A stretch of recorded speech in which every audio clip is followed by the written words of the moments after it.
अब राहुल गांधी तो कॉन्फिडेंट नजर आ रहे हैं कि उनके साथ पुख्ता, और अभी तक भाई राहुल गांधी ने एक बार भी ऐसा नहीं हुआ है कि उन्होंने कुछ दावा किया हो और वो दावा ठीक नहीं रहा हो। यहां तक कि अब सावरकर के ऊपर, वो जो उनके सावरकर के नाना, वो जो भी पोता पोती नाती नाती जो उनके ऊपर कर रहे थे, अब राहुल गांधी उनके ऊपर मानहानि कर दी है। वो भाग रहे हैं, वो कह रहे हैं लो इनके सारे कागज लाओ, दिखाओ, देश को दिखाओ कि सावरकर जी ने क्या किया था, और वो भाग चले हैं। तो राहुल गांधी का अभी तक का ट्रैक रिकॉर्ड देखते हुए अगर राहुल गांधी कह रहे हैं कि मेरे पास पुख्ता सबूत हैं, जहां पे इलेक्शन कमीशन वोट की चोरी बीजेपी के लिए करता हुआ दिखाई दे रहा है। यूसुफ साहब। बहुत शुक्रिया आनंद जी। राहुल गांधी ने जो कुछ कहा है आज, वो वोट चोरी शब्द कल इन लोगों की मीटिंग जो हुई थी उसमें तय किया था उन्होंने कि अब इसको वोट चोरी नाम दिया है हमने, अब हम इसको बिहार एसआईआर नहीं कहेंगे बल्कि वोट चोरी कहेंगे। लेकिन वोट चोरी भी बहुत छोटा शब्द है, ये डकैती है। ये सरेआम इस देश में जो डकैती डाली जा रही है, लोकतंत्र की हत्या की जा रही है, उसका सीधा नमूना है। मैं आपके सवाल पे आगे बढ़ूं उससे पहले मैं एक दिल्ली का उदाहरण देने जा रहा हूं, जो शायद आप लोगों की नज़र में भी होगा, लेकिन हमारे कुछ पत्रकार साथियों ने उसको रिपोर्ट किया है। उसके बारे में बता के ये मैं बताना चाहता हूं, इसलिए कि बिहार में जो एसआईआर होने जा रहा है उसके मद्देनजर देश में जो हो रहा है, दिल्ली राजधानी में जो हो रहा है, उस पर हम लोगों की नज़र अभी नहीं गई है, अधिकांश पत्रकारों की। हुआ यह है कि दिल्ली में पिछले करीब 1 महीने से ज़बरदस्त तोड़फोड़ हो रही है जब से बीजेपी गवर्नमेंट आई है दिल्ली के अंदर, और तमाम जो है झुग्गी बस्तियां जो हैं, स्लम एरिया है, उनमें बड़े पैमाने पर तोड़फोड़ की गई है और बस्ती की बस्ती साफ कर दी गई है। भूमिहीन कैंप में कुछ लोगों को चुनाव विभाग से पत्र मिले हैं जिसमें बताया गया है कि अब आपका नाम डिलीट किया जा रहा है वोटर लिस्ट से, और जो कागज है उस पर लिखा हुआ है कि परमानेंटली शिफ्टेड। तो सवाल है कि ये उन लोगों के मकान तोड़ दिए गए, और जहां मकान उनके तोड़े गए हैं, भूमिहीन कैंप की मैं जिक्र कर रहा हूं क्योंकि वहां के कागज मैंने देखे हैं, वो लोग वहां मौजूद हैं। उनके फॉर्म किसने भरे, उनके बारे में सूचना चुनाव विभाग को किसने दी, कोई नहीं जानता है। चुनाव विभाग भी अब दिल्ली सरकार का है, यानी बीजेपी सरकार का है। अगर केजरीवाल की सरकार होती तो पता भी लग जाता। तो ये काम जो बीएलओ ने किया होगा, जो काम राजनीतिक दलों का होना चाहिए, वो बीएलओ ने किया बैठकर, और कहां से बैठकर किया ये पता नहीं। भूमिहीन कैंप पे आज भी जिन लोगों के मकान तोड़े गए हैं वहीं बैठे हुए हैं, उसी जगह पे बैठे हुए हैं, वहीं पे उनका खाना पीना हो रहा है, खुले आसमान के नीचे वो रह रहे हैं। बारिश आज हुई है, वो बेचारे वहां बैठे हुए भीग रहे हैं, और बहुत बुरे हालात में वो जी रहे हैं वहां पर। तो ये जो कागज दिया गया है चुनाव विभाग से, अभी से उनके नाम डिलीट कर दिए गए हैं, यानी मतदाता सूची में उनके नाम नहीं है। ये डकैती है सरेआम। वो आदमी जिंदा हैं, और उनमें सिर्फ यूपी बिहार के मुस्लिम जो हैं उनके नाम ही नहीं कटे हैं, बल्कि वो गरीब लोग हैं जो छोटा मोटा काम करते हैं, कोई मोची है, धोबी है, इधर उधर जो बड़े अपार्टमेंट में जाके अपना काम करते हैं, उनके भी मकान हैं।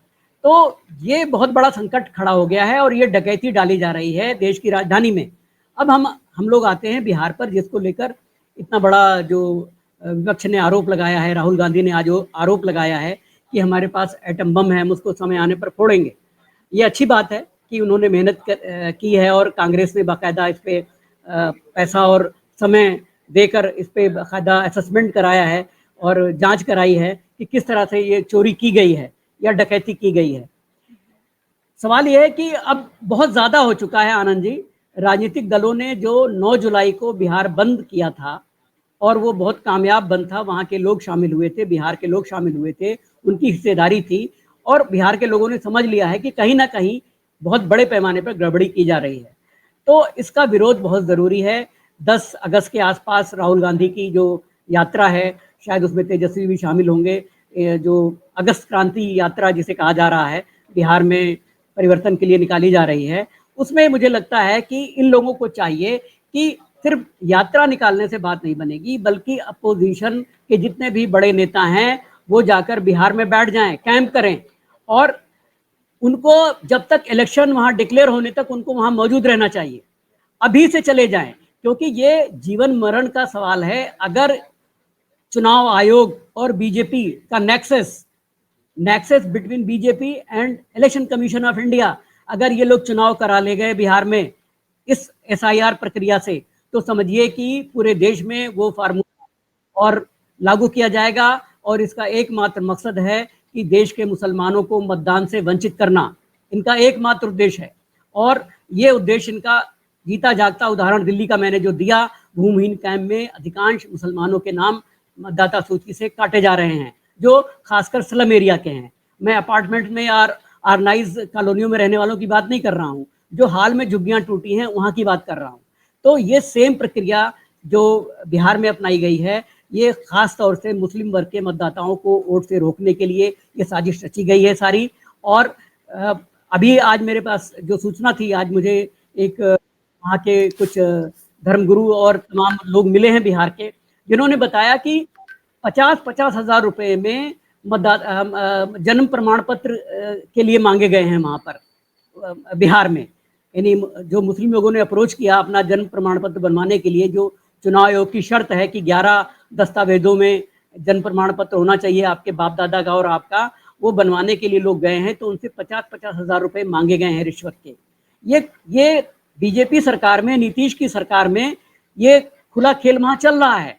और हैरानी की बात है कि हमारे देश की जो मोदी सरकार है उसको पता नहीं कि इतना बड़ा भ्रष्टाचार इसकी आड़ में बिहार में किया जा रहा है। तो जनजीवन जो वहां पर बिहार का इस समय उनके पास और कोई बात नहीं है, सबका एजेंडा है, सबके ड्राइंग रूम में, सबके खाने के टेबल पे यही बात हो रही है कि बिहार SIR के जरिए जिस तरह से एक अफरा तफरी का माहौल बना दिया गया है राज्य में, वो काबिले गौर है। लोग कोई काम नहीं कर रहे हैं, लोगों के काम धंधे बंद हो गए हैं, लोग रात दिन जिनके नाम कट चुके हैं वो इसी में परेशान हाल हैं कि इसका हल क्या हो, कैसे निकाला जाए। तमाम लोगों ने अपने रिश्तेदारों को अप्रोच किया है कि अगर उन्हें बेदखल किया जाता है, उनके घरों से, उनके घर बुलडोजर से तोड़े जाने की आशंका जताई जा रही है, तो वो शरण कहाँ लेंगे। इस तरह की स्थितियां हैं बिहार में। बाकी हेमंत जी ज़्यादा जानते होंगे कि जो अक़लियत है बिहार में वो अभी किन हालात में जी रही है, किस तरह से वहाँ जीवन व्यतीत कर रही है। और सबसे बड़ा सवाल अब मैं ये पूछना चाहता हूँ देश के चुनाव आयोग से कि आपने जिनके नाम काटे हैं वो नाम आप सार्वजनिक कीजिए। अभी हेमंत जी ने भी ये बात कही थी, मैं भी इसको दोहरा रहा हूँ कि जिन लोगों के नाम मतदाता सूची से काटे गए हैं उनके नाम सार्वजनिक किए जाएं और वो एक अलग सूची प्रकाशित की जाए। और जो सुप्रीम कोर्ट ने एक दावा किया है कि भाई आप अगर यानी विपक्ष से कहा है, याचिकाकर्ताओं से कहा है कि आप अगली सुनवाई पर 15 लोगों को, जीवित लोगों को ले आइए, तो हम जो है इनको आधार और राशन कार्ड और वोटर कार्ड शामिल करने के लिए दबाव डालेंगे। तो विपक्षी लोगों को चाहिए कि इस पे तुल जाएं, इसको बाकायदा इसको पता लगाएं और कहीं ना कहीं लोग मिलेंगे। दूसरा जो कुत्ते वाला आपने जिक्र किया आनंद जी, उसका भी खंडन कर दिया है चुनाव आयोग ने। चुनाव आयोग का कहना है कि किसी मतदाता ने इस तरह का कुत्ता बाबू और डाक बाबू के नाम से कोई भी पहचान पत्र नहीं बनवाया है, ये गलत है। लेकिन अब इसकी कितनी सच्चाई है मैं नहीं जानता हूं, लेकिन उनका खंडन आ चुका है। तो हम मान के चलते हैं कि चुनाव आयोग सही कह रहा होगा। लेकिन इसके बावजूद जो अजीत अंजुम ने जाके ग्राउंड रिपोर्टिंग की है, आज भी चुनाव आयोग के सामने वो सवाल हैं, चुनाव आयोग उनका खंडन नहीं कर पाया है, सिवाय इसके कि वो जिसे हठधर्मी कहते हैं, जिसे सीनाजोरी कहते हैं, जिसे बदमाशी कहते हैं, उस सत्र पर चुनाव आयोग उतरा हुआ है। उसने अभी तक अजीत अंजुम साहब के सवालों का जवाब नहीं दिया है। और उनको साधुवाद मैं फिर से दे रहा हूँ, कई बार दे चुका हूँ कि बहुत शानदार उन्होंने रिपोर्टिंग की है।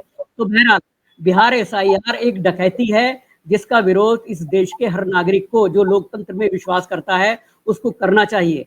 और इस देश में बड़े पैमाने पर एक हिंदू राष्ट्र बनाने के लिए साजिश रची जा रही है कि मुसलमानों को मतदान के अधिकार से वंचित कर दिया जाए और पूर्ण रूप से इसे हिंदू राष्ट्र में तब्दील कर दिया जाए। जब पड़े रहेंगे वो लोग हाशिए पर ऑलरेडी हैं, उनके पास तमाम मुसलमान जो इस देश में हैं, अधिकांश हिस्सा उनका हाशिए पर है। उनको जब उनके वोटिंग राइट खत्म हो जाएंगे तो एक कोने में पड़े होंगे और उनके पास किसी तरह का कोई हक मांगने का कोई जरिया नहीं होगा। तो ये बहुत ही चिंताजनक स्थिति है। इसका विरोध राहुल गांधी कर रहे हैं। मुझे लगता है कि सारे विपक्षी दलों को, जिसे कहते हैं, अखाड़े में कूद जाना चाहिए। बिहार में जाकर वो कैंप करें, जितने भी लाइक माइंडेड लोग हैं वो जाके कैंप करें और इसका विरोध सड़क पर उतर कर करें। जी आनंद जी।